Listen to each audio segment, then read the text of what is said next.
revealed at the 62nd Frankfurt Motor Show in 2007, the 997 generation Porsche 911 GT2 was engineered by the Porsche Motorsports program according to homologation standards for GT2 class racing. Based on the 911 Turbo, the GT2 was by far the fastest and most powerful 911 to date. Modified twin turbos, a revised intake manifold, enhanced cooling and aero, and significant weight reduction mean the GT2 can sprint to 100 miles an hour in 7.5 seconds and top out at 204 miles an hour.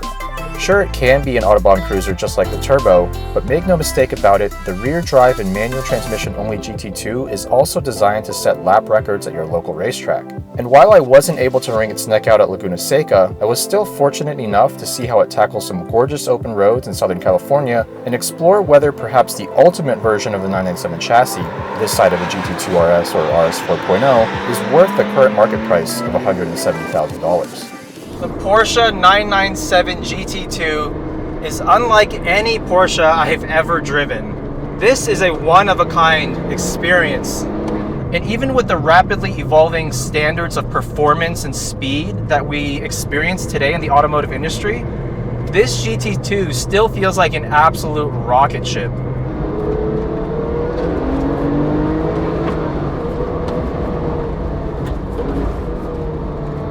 Of course, this car shares an engine with the 997 Turbo, the 3.6-liter twin-turbo Metzger Flat 6, except this has a pair of larger turbochargers and an updated design to the intake manifold to increase boost pressure to a maximum of around 20 psi.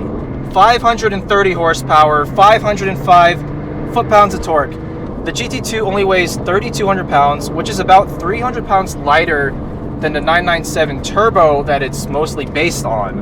And what that means in practical terms is when you put your foot down, as I'll demonstrate here, nothing happens below 3,000 RPMs.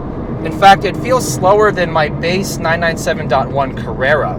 But that's the drama of this car. Everything comes alive above 3,000 RPMs, and the way that power surges in and just pushes you in the back of your seat.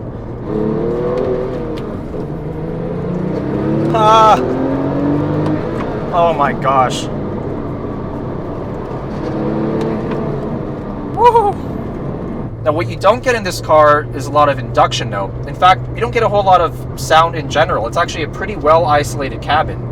Certainly doesn't feel 13 years old. It's a very refined machine. It rides well with the stock suspension. The steering, while it is full of feedback since it's hydraulically assisted, it's still very light and easy to live with on a daily basis.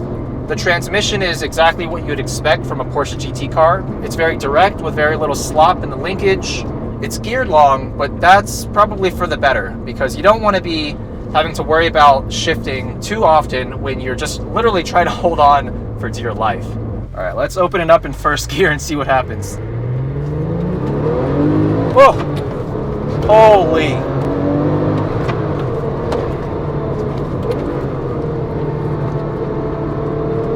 Wow, very pointy front end. Michelin Cup 2 tires all around, a modern tire compound for this car. Feels great. A lot more front end response than my lowly Carrera, I have to say. All right, let's see what happens with traction control and stability control, both turned off.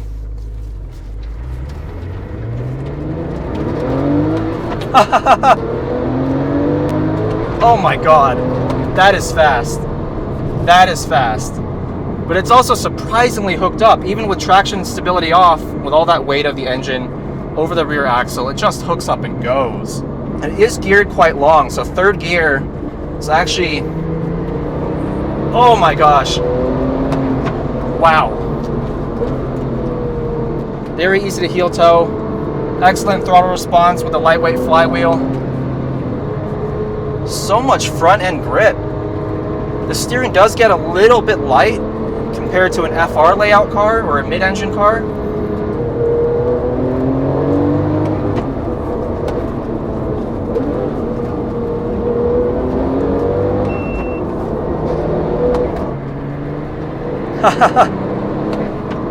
The way the boost just builds above 3 grand. It's absolutely addicting. It's violent but addicting. Wow, wow, wow, wow. 380 millimeter front rotors, Porsche carbon ceramic brakes. This car really stops on a dime. It is the most progressive brake pedal I've felt in any car. Probably only the Cayman GT4 is on par with this.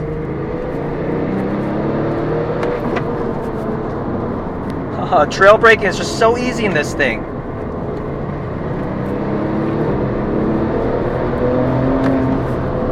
This car is so good. It's not just about the boost. It's about the chassis balance as well. Super communicative steering, very positive transmission, easy to operate, excellent throttle response, easy to heel toe. I mean, I'm struggling to say anything bad about this car. If I really had one complaint with the experience of driving it, it would have to come down to the sound of the engine from inside the car. Like I said, not much induction note. The turbos really muffle a lot of that. From outside the car, the exhaust sounds really nice. But from inside, honestly, I think a base Carrera sounds a lot better. Now, GT3 would be on a completely different level in terms of sound. But a GT3 cannot do this. Oh, that's a big number on the dash. Okay. I mean, look, you keep the transmission in high gear, you barely hear the engine. The suspension with the PASM turned into the normal mode, it's soft enough. It's actually a really, really refined car.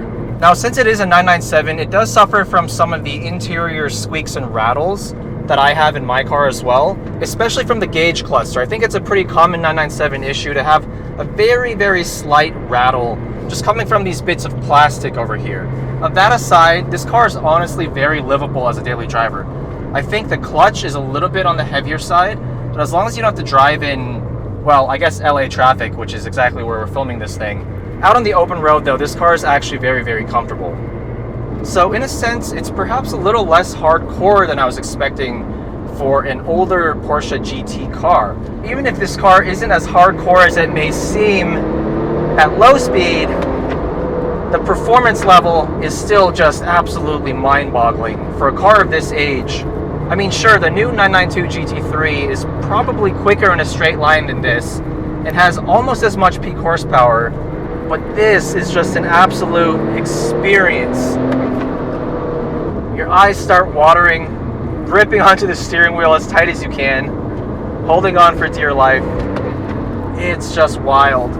So I will admit the only other Porsche GT car I've driven is the 981 Cayman GT4. I haven't driven a GT3 of any type. Compared to the 981 GT4, this car actually feels very similar despite being much older. In terms of chassis dynamics, steering response, shifter feel, brake performance, the big difference, of course, is the engine.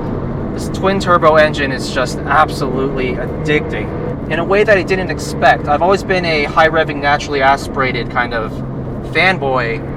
Wow.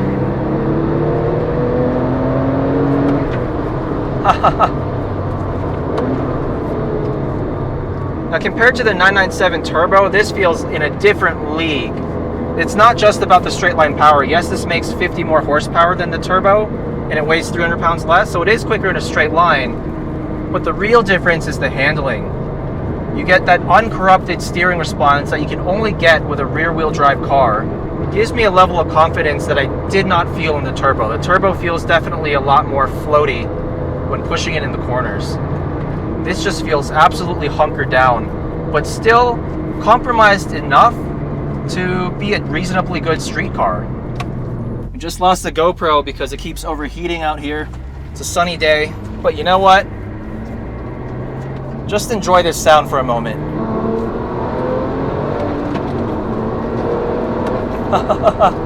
These cars nowadays are going for upwards of 150 grand. A few really mint low mileage examples in the most desirable colors have been going for almost 200 grand. Now put that in perspective, a 997.1 GT3, I think the average price is somewhere around 50 grand less than this car.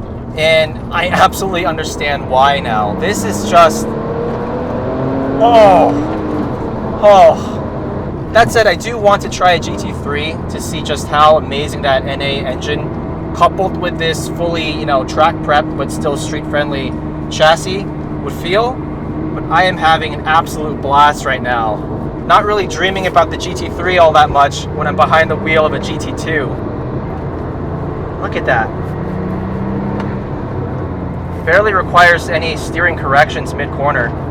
There's just no slop in the steering rack at all. Oh, stand on the brakes as hard as I can, no problem. This is the perfect road to be testing this car out as well. Takes the bumps really well. Doesn't seem like any of the imperfections on this road can really upset the suspension. If there was just a way, maybe in the aftermarket, to make this engine sound better from inside the car, this might be the perfect car. Obviously I knew it was going to be good. I didn't know it would be this good. I thought it would be a little bit more Larry, a little bit more of a Widowmaker, which is, the nickname that people gave this car because it's kind of known to be a handful when those turbos kick in. But as long as you know they're kicking in my opinion, you can sort of anticipate it. And it actually becomes a pretty forgiving car to drive quickly. Just always know where you are in the RPM range and you can really exploit this car. You know what, guys? This might be my new favorite car. It's hands down my favorite Porsche. But having experienced this car now, I'm just absolutely itching to try a GT3. Whether it's a 996, 997, 991, it doesn't matter. I would love to try this chassis and this setup with that high revving naturally aspirated flat six.